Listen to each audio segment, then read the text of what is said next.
புதிய ஒரு தேர்தல் செய்வோம். மக்கள் புரட்சியால் அதை உறுதி செய்வோம். இது மற்றொரு அரசியல் கட்சி அல்ல, இது மாற்று அரசியல் புரட்சி. எங்கள் தமிழ் தேசிய பேராசான் தமிழ் தேசிய பேரியக்கத்தின் தலைவர் ஐயா மணியரசன் அவர்கள்.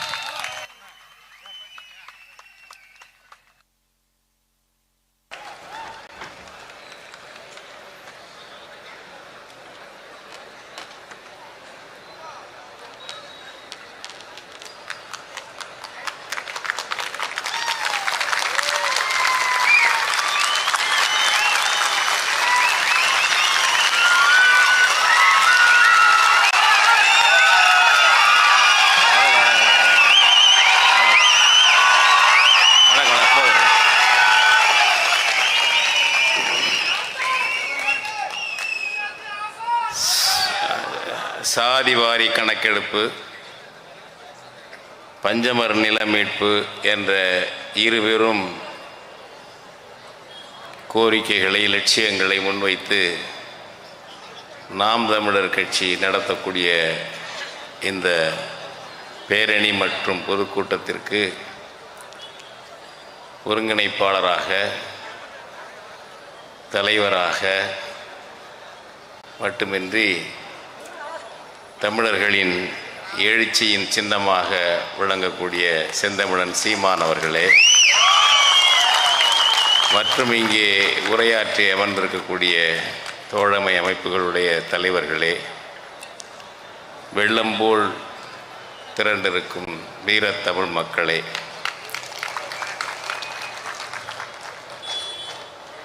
அண்மை காலத்தில் சீமான் அவர்களுக்கு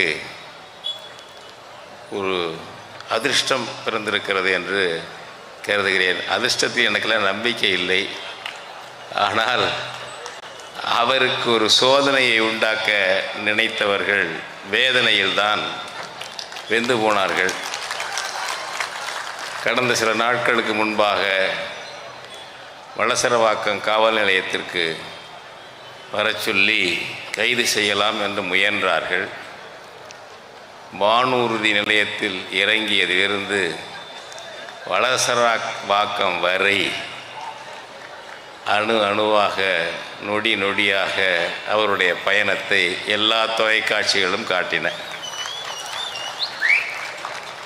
அங்கே முதலமைச்சர் ஸ்டாலினுடைய அனைத்து கட்சி சார்பான பிறந்தநாள் விழா, அவருடைய உரை எந்த தொலைக்காட்சியிலும் காட்டப்படவில்லை.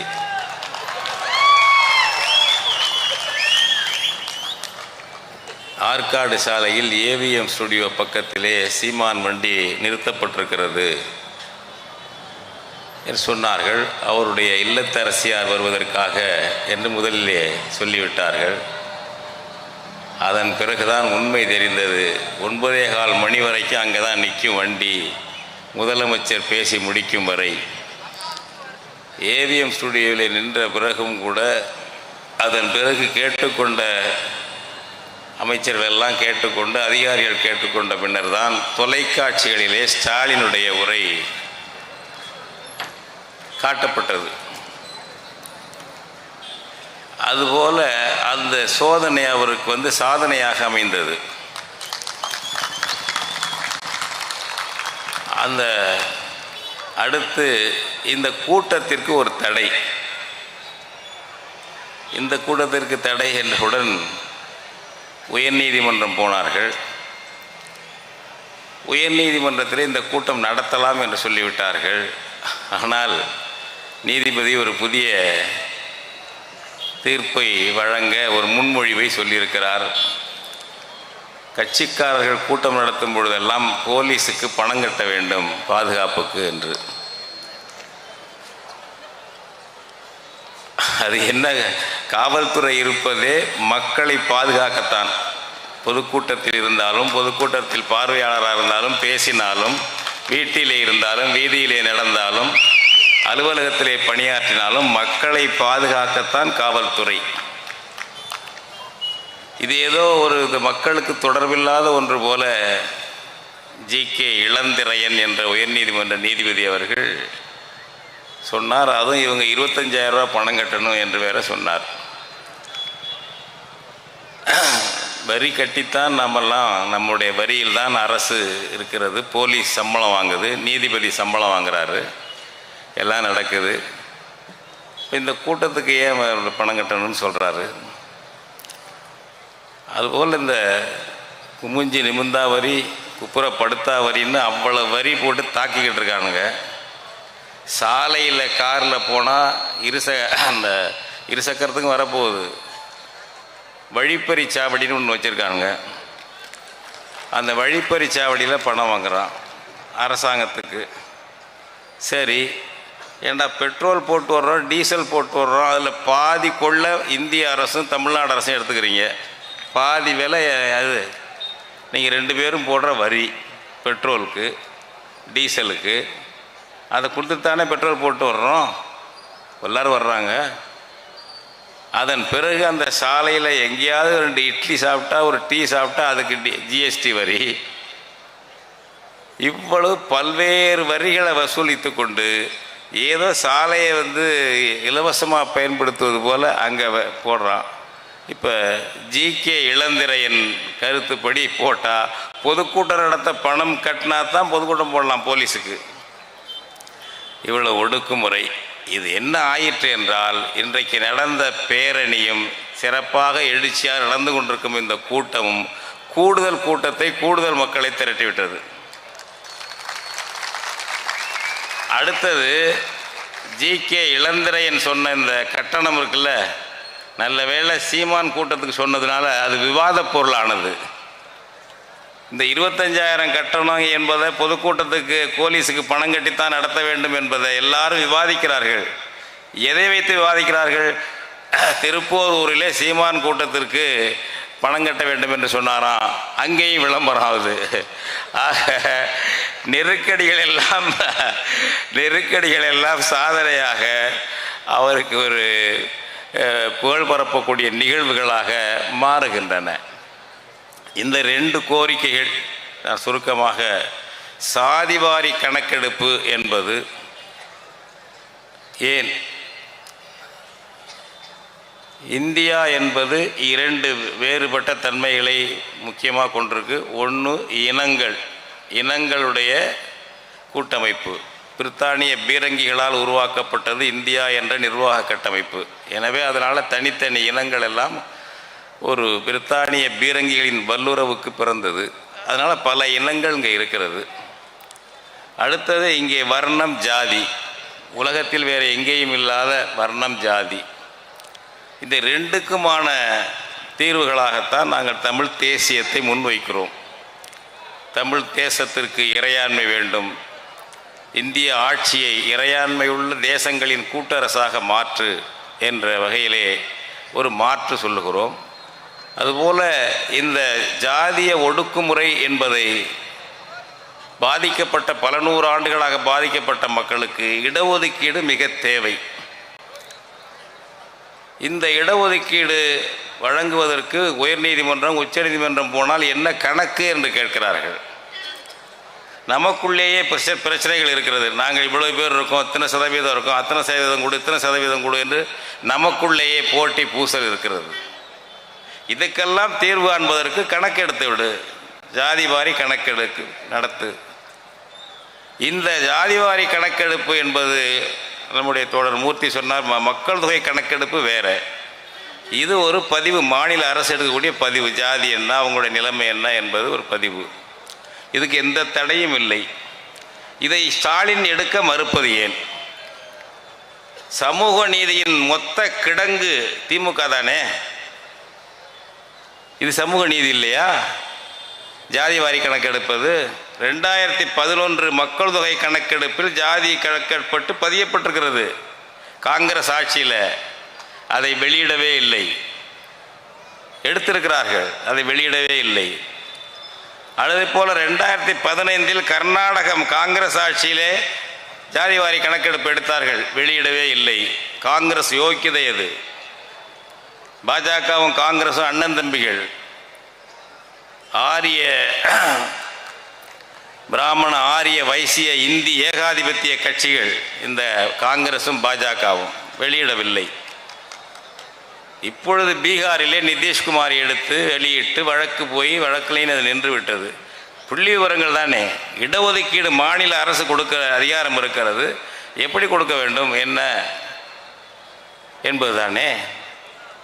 அது இல்லாமல் அதை அந்த கணக்கெடுப்பது குற்றம் என்று சொல்வதோ, அதை பற்றி பதில் சொல்லாமலே தள்ளி தள்ளி தள்ளி இந்திய அரசு போடுவதோ, பிராமணர் அல்லது மேட்டுக்குடி அல்லாத தமிழர்களுக்கு மற்ற ஜாதிகளுக்கு சமூக நீதி கிடைக்க வேண்டியது இல்லை, கிடைக்கக்கூடாது என்பதுதான்.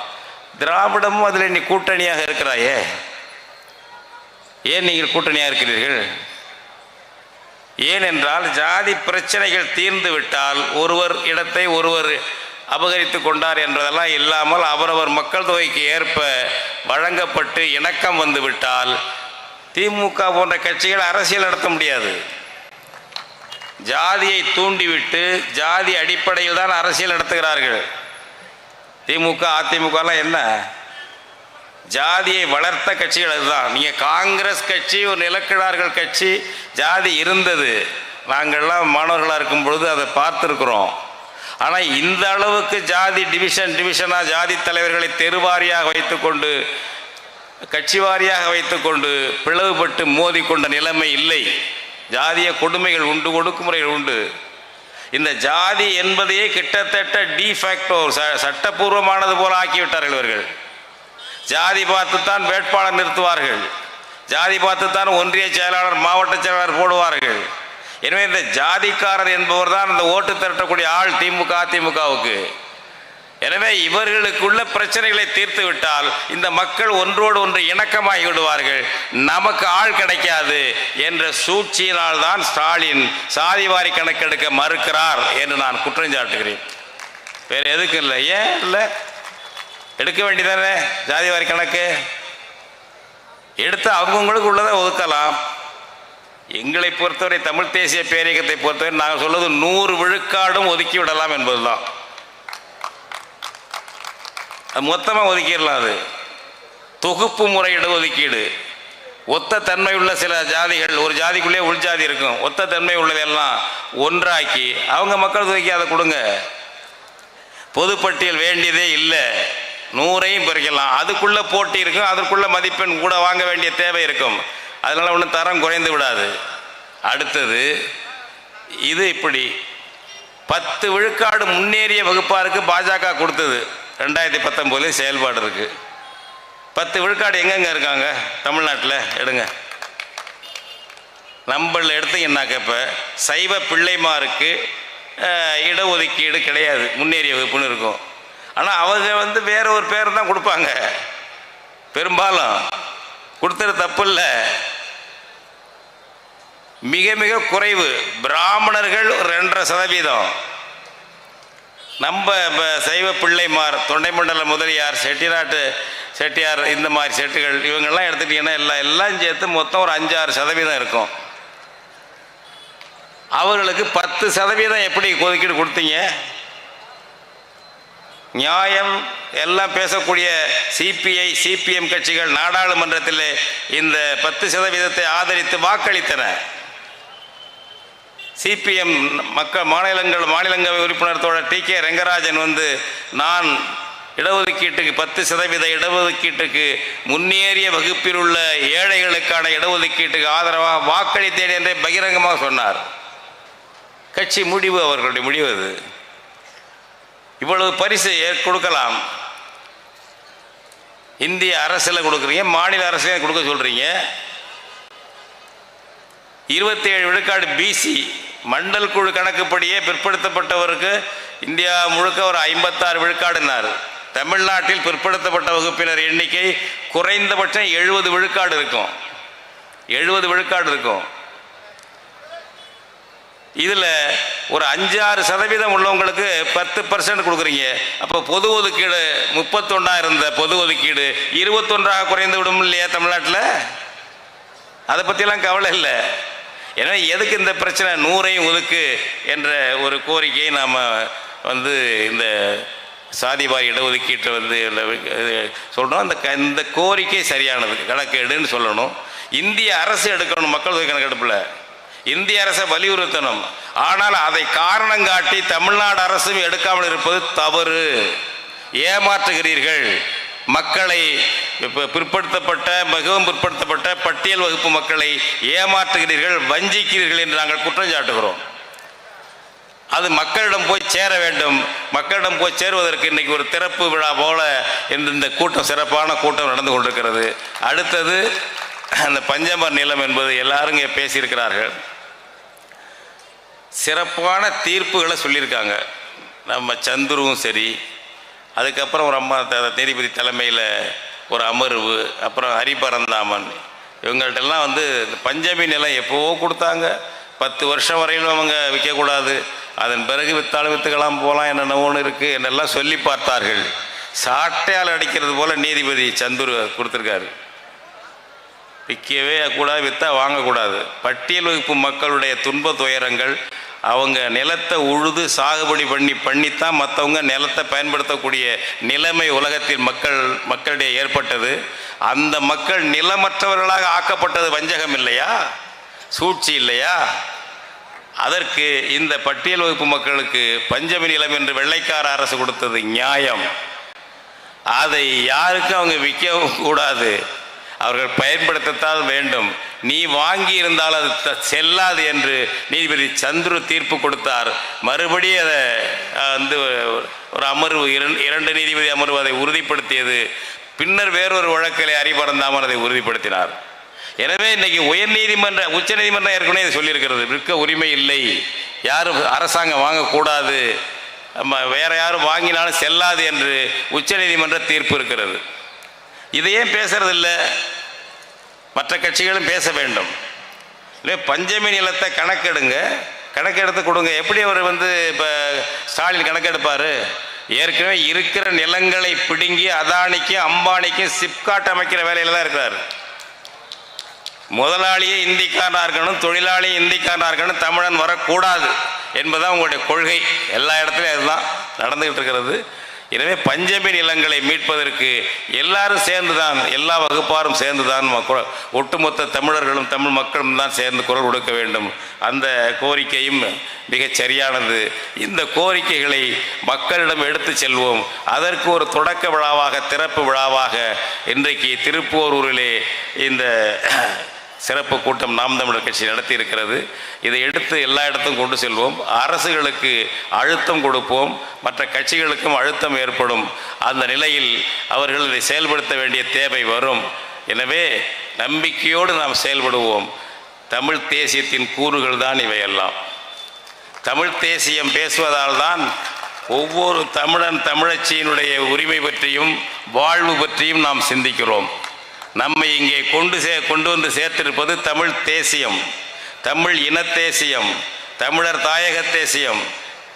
அதுதான் நம்ம இங்கே கொண்டு வந்திருக்கிறது. நம்ம அனைவருக்குமானவர்கள், நம்முடைய அனைத்து மக்களுக்குமான மண் இது, நம்முடைய மண் என்ற வகையிலே தான் இந்த கோரிக்கைகளை முன்வைத்திருக்கிறோம். இந்த ஏற்பாடு செய்த நாம் தமிழர் கட்சி தோழர்களுக்கும் தலைவருக்கும், பங்கு கொண்ட அனைத்து மக்களுக்கும், நண்பர்களுக்கும், சகோதரிகளுக்கும், பிள்ளைகளுக்கும் தமிழ் தேசிய பேரியக்கத்தின் சார்பில் வாழ்த்துக்களை, பாராட்டுக்களை தெரிவித்து விடைபெறுகிறேன். நன்றி, வணக்கம். தலைகள் காக்க உயிர் தலைவரின் உரமேற்றிய உருப்பகைவரின் கதை மாற்றவே வந்தான்.